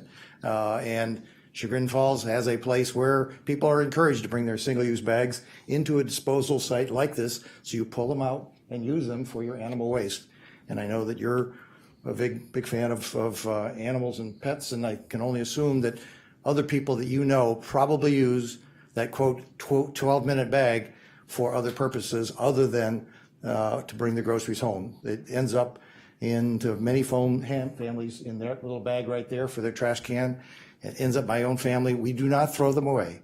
We get multiple uses out of our bags, and the biggest one is probably usually when we're walking the dogs and things of that nature. So that being said, my single-use bag gets a lot more use, as I'd be willing to bet that if we actually check the numbers, you'll find the same thing with your friends that are using them for that purpose too. And if they don't, then they're going to buy a recyclable bag, buy a whole package of single-use dog bags, and bring them home with you to comply with the sewer department's suggestion that we pick up our dog waste. I buy biodegradable dog bags. Great. Just for the record, Jack. Great. Well, I didn't say you. I said people will buy them. Okay. Let's go into one of my colleagues raised Dave's Supermarkets, raised a supermarket. We just were thrilled to find this is a small grocery store relatively that just committed to go into one of our financially challenged areas that my colleague was talking about out there and put a grocery store into a food desert, and it would be a food desert. So you're saying that they will actually be at a disadvantage to their competitor because of the likelihood they're going to be giving out the bags, of which they're going to still be paying for. It's in their current cost, where their competitor down the street will actually getting paid for these. I am highlighting a dynamic that has been the feedback from other fees in other areas, and I believe that the way the ordinance is being described today, I think you're creating that same dynamic. So yes, I think they will have a disadvantage compared to people who. We had a gentleman come in here and talk in regards to a medium-sized grocery store in the suburbs, and he has $40,000 worth of expense in bags. And in your history of having seen this, where fees are going in, like in California, the 10 cents, how much of that money has been shared back with the customer or client in reduced cost or rebates or anything of that nature to give them that money back that they just got done saving? This gentleman was supportive of the legislation, but I didn't hear him volunteer to give his $40,000. In California, when it was lobbied, the law is actually written so they are prohibited from providing anything back to the consumer. They cannot give a discount or anything. They must turn it in as profit. So this is really in an advantage to some of the larger grocery stores to actually be doing this, because they're going to collect more money than it's actually currently costing them to do this. In theory, depending on the price of the bag, how much they do, but it's definitely different than the store who isn't allowed to collect because they're serving a community that needs the store more than others. Yeah. Okay. That really is an unintended consequence that I was just surprised at to learn about this. One of the things that we've been hearing for a long time, and we heard it again today, that these bags, it's not effective to be recycling. And yet you just testified that you fight to buy those bags and encourage the grocery stores to educate their clientele to bring them back because they are worth money. And obviously you're going to write a check, I assume, to that grocery store to buy those bags. Is that correct? That's correct, sir. So, and 16% of what we just heard in Trex or gets recycled. So if we get that to 20 or 25 or 30, how many millions of bags would we be encouraging if we could really encourage people to bring those back to the grocery store? And you'd buy them, right? Yeah, how much it was volume-wise, I wouldn't know, but it would be a lot, and it would be meaningful. Yeah, and we're being discouraged from using pressure-treated wood and being encouraged to use these new techniques of recyclable products. So those products get used into now, we don't know exactly how much they're using, but 16% was a number that was testified to. Does that sound reasonable? It sounds reasonable. Yeah, I'm not involved in the composite lumber, so I don't know what their numbers are. Okay. So we have clearly debunked the idea that these are not recyclable today. If I could, that statement originated about 15, 16 years ago. Let me explain a little about recycling, and this will kind of help you understand why things changed. One, you're invited. We have a facility. It would be a drive just over to our North Vernon, Indiana facility if you wanted to see how it works.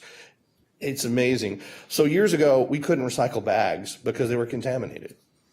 Out of curiosity, what would you think the largest contamination would be? And then I ask that question, people say gunk, dirt, things. No, it's receipts. Because every 6th or 7th bag had a receipt in it. Paper does not mix with plastic. So we wouldn't be able to recycle them because it would mix up. And we can't afford to pay to open up every bag and empty it out. So the simple technology solution that made all this really easy to do is we shred them. Plastic floats, paper doesn't. We have a trough, it goes across, we have an agitator, plastic comes off the top, we pull it off, the pulp and everything goes to the bottom. It's that easy. We recycle our water. We have a wastewater treatment facility at our places. We run our water, we run it with rainwater. That was the innovation. That statement that it was hard to recycle predated the discovery of we just add a shredder to it. And the receipts fall out.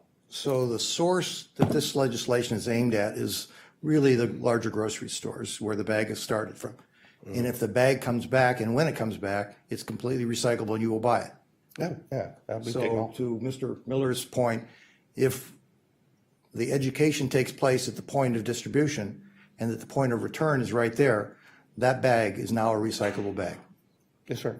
That's the How to Recycle logo. We're encouraging, I think, Walmart and Target nationally, not picking any names, there's just two that I know are using that logo now, and that's where we're seeing a greater take back. Putting it on there, just bring this back to the store. This is how you don't put in curbside. That's helping a lot. I just won't bring the ones with my dog's waste. Yes, and please don't use biodegradable bags for that, because when you use that, they go to the landfill and they don't break down, and you can't put them in a compost plastic or biodegradable has a greater impact. We make compostable bags for curbside composting. I get that question all the time.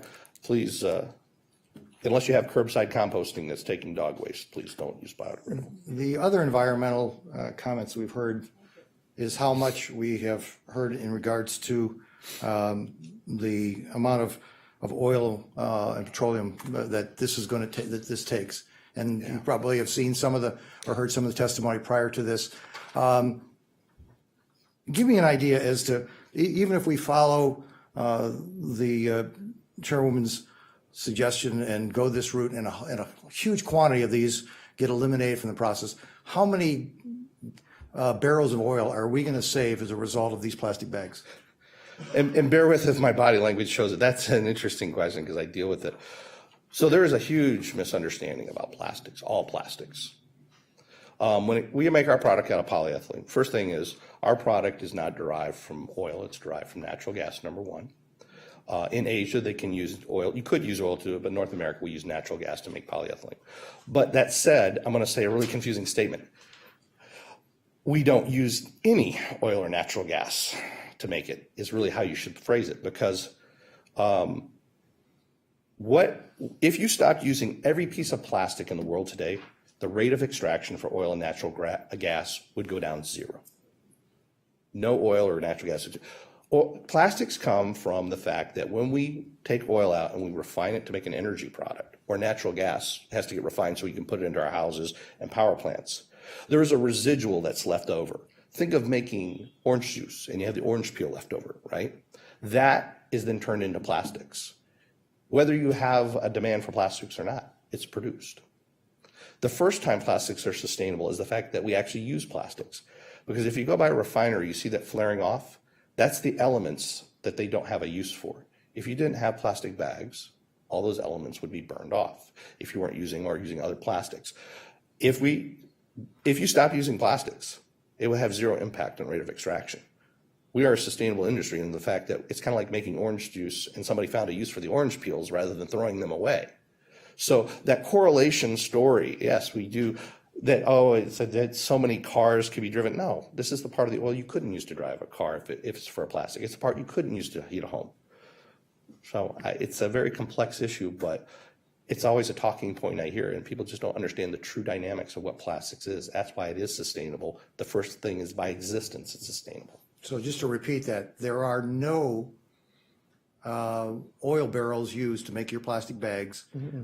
It is strictly the byproduct of the natural gas that we just contracted with in this county to heat all of our county buildings. Yes. So the natural gas that's coming through Cleveland Thermal is a refined natural gas with a byproduct that you can then use to actually recycle. The fact that you are using natural gas for heating or lighting or energy creates a byproduct that we turn into plastic rather than burning off, yes. So without the byproduct, we actually are creating waste that has to be disposed of when we heat our building, in this building we're sitting in. That is correct. If you didn't do it, it'd be flared off and it'd be greenhouse gases. Thank you. Just a point of clarification, your company, you said, uses polyethylene, but you don't use petroleum? No, in North America, polyethylene is derived from natural gas. It's not derived from. But other from places, it has other sources. You correct? could. Yeah, you Yeah. could, like China, they have different sources for their. Yeah, you could. You could make right. out of oil, but in North America, we don't. Okay, but a lot of the bags come from out of North America that we use. No, it's a North American-based industry. Pardon me? There's very little imports in North America. Okay. It's only about 10% import. It's a North American-based industry. Okay, thanks. Just on that point, ma'am, so a lot of these recyclable bags that I've looked at are That coming one from would where? be made from oil, And this one comes from, China. it says. So we are actually encouraging the use of petroleum-based when we buy these recyclable bags as the multi-use bags. That could be an accurate statement, though. Yes, sir. But what we're looking at is to use recycled bags from bottles and have a domestic source, just so you know. It's part of what the plan is. So you can keep pointing to that bag, but that's not what we're going to be using. This is the bag that was provided to me and sat on my desk, and so I'm just saying that this is from the county solid waste district. Awesome. Thanks, Jack. Okay, thank you very much.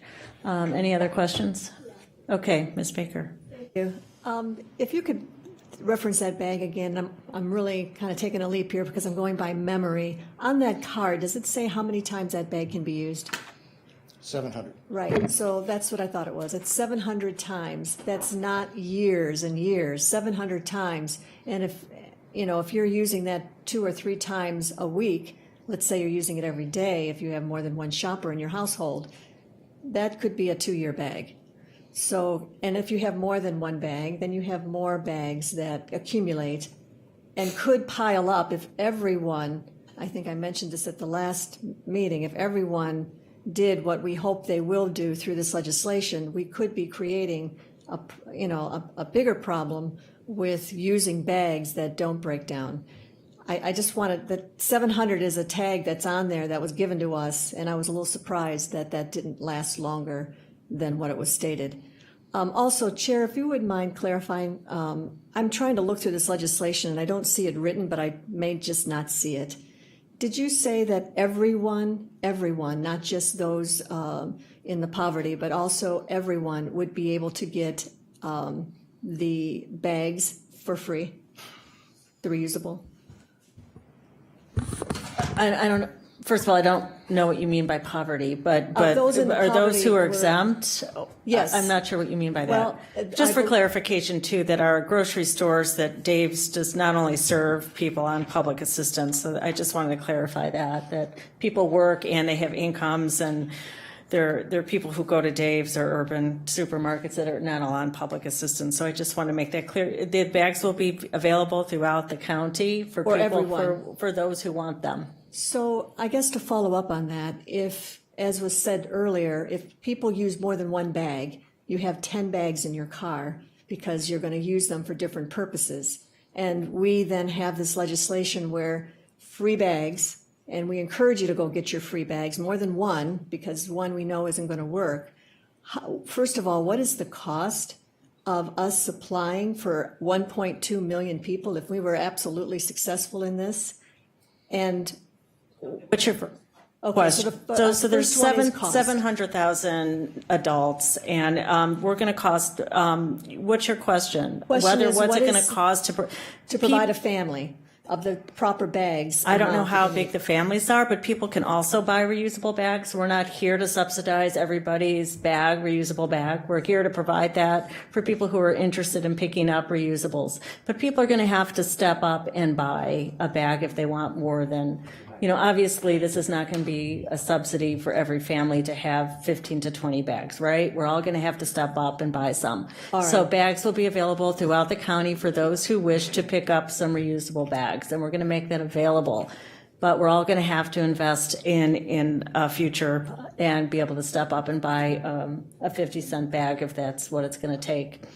All right, I guess we just need clarification for those out there listening that we are going to offer a free bag for anyone who's interested in picking up a free bag. We'll have bags throughout the county available for people if they're interested in picking up reusable bags, and the grocers and other markets are going to step up production. So we're going to have bags available either to pick up or to purchase. Do we have a cost associated with that? We will, and I will get you that. Okay, so as of now, there's been no cost associated? Oh, sure there is. I just don't have it in front of me. Okay. I guess the second part of that is that if we were to have a run on bags. If what? If we were to have a run on bags, where people just, hey, I'm gonna go get my free bag, and we run out. The whole emphasis of the fee, when we talk about the ability to have a choice of whether or not a bag is a choice of whether we want to use it, or we have the choice of buying a reusable bag or getting one for free. If they're no longer for free and we're forcing people to buy a bag, does that make that choice now not something where it's a choice anymore? That they have to pay either that 10 cents in order to use that bag, or they have to pay for a reusable bag? How do we separate what a choice is if they're forced to either pay? If we run out and they can't get their bag, they're forced to pay. How can we say that that is now not a tax but a fee, or not a fee but a tax, when it is up to the person? They got to put their groceries in something. If there isn't a bag anymore available, then how can we justify that they aren't in fact paying for it and they really don't have a choice? They either have to buy a bag, or they have to get one for free, which may not be available, or they have to go to the grocery store and absorb the 10 cent. Maybe they'll have 10 or 20 bags. That's $2 on their grocery bill.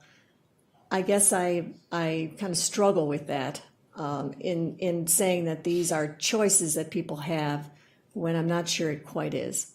Okay, thank you. Any other questions? Councilman Jones? And this is for Mr. Rosinski. Yes, sir. It's been playing in my mind, the comment you made about the cost on the exemptions. I just need clarity. Let me try to give back what I thought I heard you say. That if there's an exemption given to those on some type of public assistance, food stamps, or that there actually is a penalty on the retailer. Yes, sir. In that the smaller retailers that aren't maybe the larger ones with multiple stores, that there's actually no change because they were never getting 10 cents or anything to begin with. Yes, sir. But the fact that their competitors are receiving a revenue stream that they are not, Correct. somehow is, in the terms of competition for a small business, is hurting them and could potentially lead to them Maybe a better way to say it, sir, isn't they get penalized.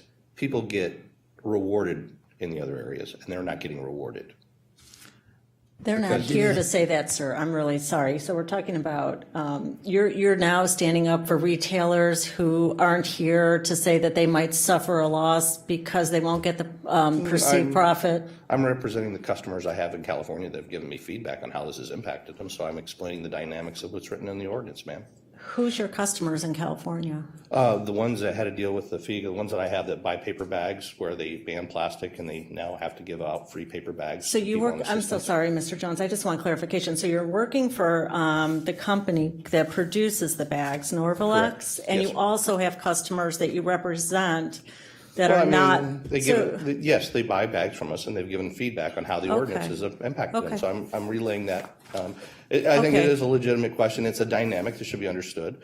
I mean, you are writing an ordinance that will provide money to certain stores, but other stores it won't. It's kind of, again, I said, it's best of intentions. I think everybody would say if they're on assistance, you don't want to put an initial fee on them. And actually, I think it's illegal because you can't charge a WIC or food stamp with a fee. So they would have to take it out of their pocket if they're using that.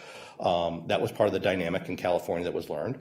But those stores, again, in California it was worse because they had to start 1 cent to 7 cent bag. Here, they're still keeping their costs, but the competitors who are serving a higher level income, the ordinance awards them 4 cents every time a bag is sold.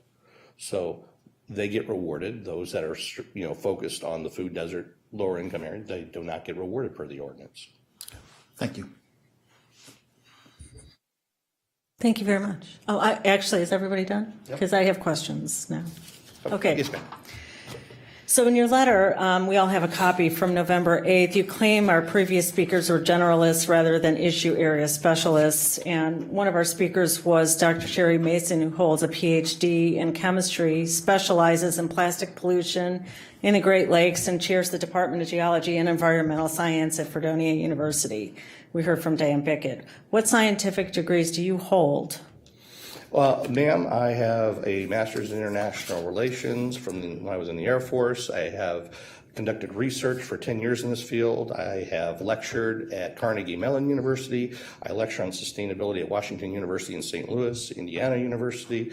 So while I don't have a degree, I've become respected. I've been a guest speaker on NPR as an expert 3 times on the 1-hour shows. PBS, I'm considered a national expert. So there wasn't a degree in plastic bag sustainability, but I've become the expert in the country. So you're, okay. So, and you testified actually at ALEC's Scottsdale, Arizona conference, did you not, ALEC? That was in 2015. No, I did not testify. Okay, you did not speak there? Not that I was at the conference, but I think I attended and somebody else was speaking. I may have been present. Okay, because I have a quote from you. Sure. What's up? From the ALEC conference. And ALEC is the American Legislative Exchange Council. Yes, it They're is a political organization that looks at different policies and their impacts, just like I'm discussing with you. They ask about how do policies impact, and when I'm invited to speak, I do. But I also attend when other people speak. Yes. Okay. And ALEC sponsors and it provides template legislation, opposing gun control, model bills to weaken environmental regulations. I'm not involved in gun control, ma'am. Voter suppression laws and weaken labor unions. That's ALEC, right? Ma'am, okay, sir.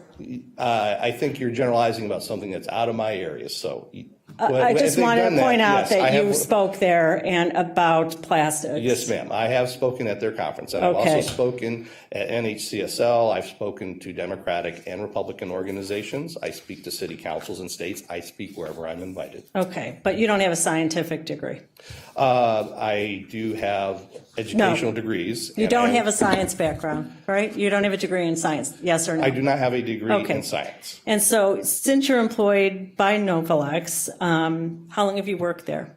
I've worked there for 10 and a half years, ma'am. Okay, and they're headquartered in South Carolina. Yes, ma'am. And your company does not employ anybody in Cuyahoga County, correct? That is correct, ma'am. And I was looking at Forbes, and it indicates Novalex brought in $2.3 billion in revenue last year. Is that a fair assessment out of Forbes? That's what Forbes says. We're not a publicly traded company, so that's what Forbes saying, ma'am. Okay. And the bulk of the revenue is from the sale of plastic and paper bags and packaging? No, that is false. Okay. We have, let me pull up my business. We've got like 8 divisions, so they're probably about equally. So I would say, no, a small fraction of that would be plastic and paper. Okay. But you actually have profit from producing plastic and paper products, right? Of course, if you manufacture, you're doing it at a profit, not a loss. So there's a monetary interest in ensuring that single-use bags continue to be manufactured to your company. That's fair. Ma'am, I think you could categorize it as that, but also we do speak about the facts, whether it's plastic or paper. Okay, but you have a profit that you gain from continue manufacturing and distribution of these single-use bags, and you're here testifying to keep them in production. Thank you. So I want to ask you about the polyethylene microparticles in the Great Lakes that were found by Dr. Sherry Mason and her team. They were able to indicate 46,000 plastic particles per square kilometer. Given that the bags are made from polyethylene, how can you say, or can you say with any degree of confidence that these microparticles found in the lake are not coming from single-use plastic bags? Ma'am, you are correct. You could not associate any of those plastic particles directly with a plastic bag. And you can't say that they're not from there. That is correct. You cannot, when this particle, you can't, the source. But when you look at where polyethylene is used An incredibly small fraction of it is used for plastic bags. So statistically, the chances of it being from a plastic bag are very de minimis. Yes, Well, these I are do not have- naturally occurring chemicals, so they're found in the lake, and we know what that the chemicals, bags ma'am? wind up, What chemicals? the chemicals that are comprised of the plastic, which include polymers and Okay, the polymers, colorants and fire retardants. We that don't these use fire bags, You retardants. don't, but bags many bags have colorants in them. There are no toxins or fire retardants. That is a common myth. There are no phthalates. There's no BPA. There's none of that in plastic bags. As a matter of fact, plastic bags are made of the same material as a milk jug. I constantly hear chemicals and toxins addressed. There are no toxins or chemicals. It is purely polyethylene and calcium. Well, our scientists indicated otherwise. Our scientists indicated that the polymers, while in the water, attract other pesticides and POPs that end up on the polymers and attach to all them. plastic marine debris does, correct. Yes. And as I said earlier, that is why we are concerned we aren't addressing the larger challenge of marine debris, and we're focused on something that isn't going to address that, yes. Okay, great. So on average, what percentage of your time would you say you spend lobbying local, state, or federal government entities? Because you talked about that you do that. Oh, yeah. I would say 10% of my time. Okay, so you meet the county's ethics code definition of a lobbyist. I wanted to know if you've registered as a lobbyist with the Inspector General in Cuyahoga County. No, because outside of the letter providing information, this is the first time I've been here in the county. The American Progressive Bag Alliance, as a representation here that is doing that, this is the first time other than the letter that I've been here. So on this issue, this is not what I'm spending 10% of my time on in the city. If there is a requirement threshold, I'm glad to register. I've asked my folks, and I wasn't aware, and maybe today across that threshold, and I'm glad to register. Who's your folks? I have a legal team. If I ask them periodically, and I'll ask them when I've been here, should I register? But this is the first time I've been here. If that makes me cross the line, I'm happy to register. And who invited you to speak today? The American Progressive Bag Alliance has representation locally, and they asked if I could be available for testimony, and so they asked if the council would have me, and so I was asked to come here. Okay, so you need to register with the Inspector General. It's on the in our building, because you may be subjected to some penalties. Oh, sure, and Misstep. as I'm sure all the people that testify here are subjected to that. So The yes. lobbyists, yes. Yeah, you're one of the few outside groups coming in to testify against this, for which you'll be profiting. But and the Novalex, I understand, was a contributor to the American Progressive Bag Alliance's efforts to sidetrack California's plastic ban, correct? We contributed to the campaign to put it to a vote of the public because they put a fee out there and the public wanted to vote, so we registered it for a vote of the public. Okay.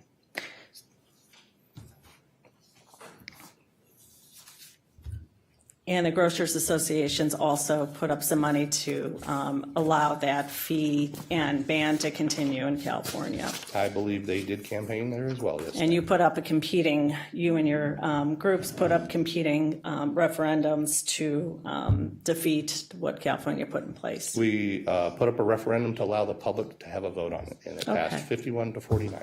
Okay, great. So at this point, I really appreciate you coming. Please check with the Inspector General. I don't know how long you're staying here, but you definitely will need to register. And I appreciate that, ma'am. If I've done something that crossed the threshold with the city, up until now, last we checked, I had not done anything, but if that is the case, I'm happy to register. Great, thank you. Okay, thanks for your time. Thank you, ma'am. Okay. So at this point in time, we have the committee in place, and we've heard testimony over from different parts of the, industry. We heard the contrary position, but we also heard why this is really vital and important. So I want to, at this point, move forward with the discussion about, at this point, since we've heard it in committee, I'd like to move this out of committee to the full council for second reading out of the committee. I'd be glad to second the motion. You made the motion, right? Yes. Madam Chairperson. I'm very pleased to support this legislation by Chairman Simon. I've been at this for about 40 years.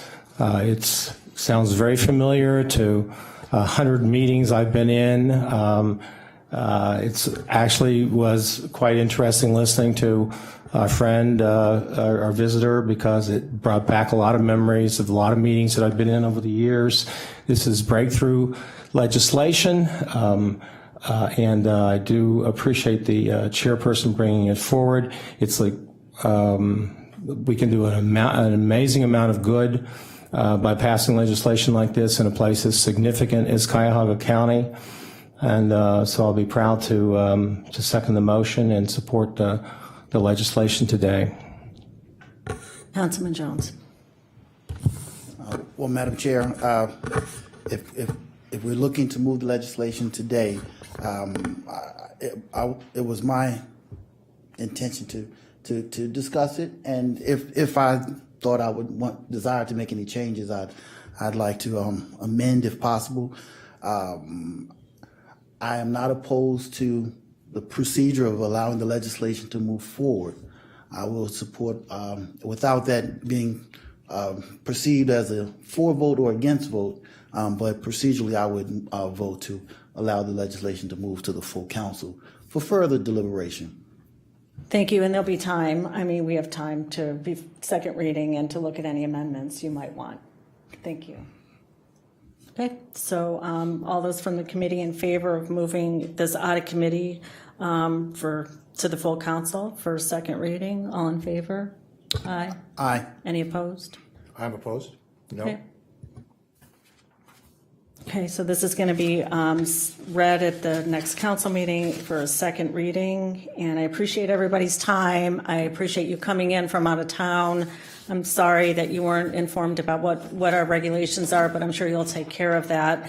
I have no miscellaneous business at this point, but do we have any public comment, Madam Clerk? No, no one has signed in. Okay, so we're adjourned. Thanks, everybody, including members of council who came to this committee and put in their time, including Councilman Baker and Miller. Madam Chair. My co-sponsor. I'd just like to take advantage of some council people being here to bring to people's attention that the Monday meeting at 2 o'clock on the budget is not going to take place. More time is needed to work through this, as the executive has other urgent things that he has to deal with in the very short run. Thank you.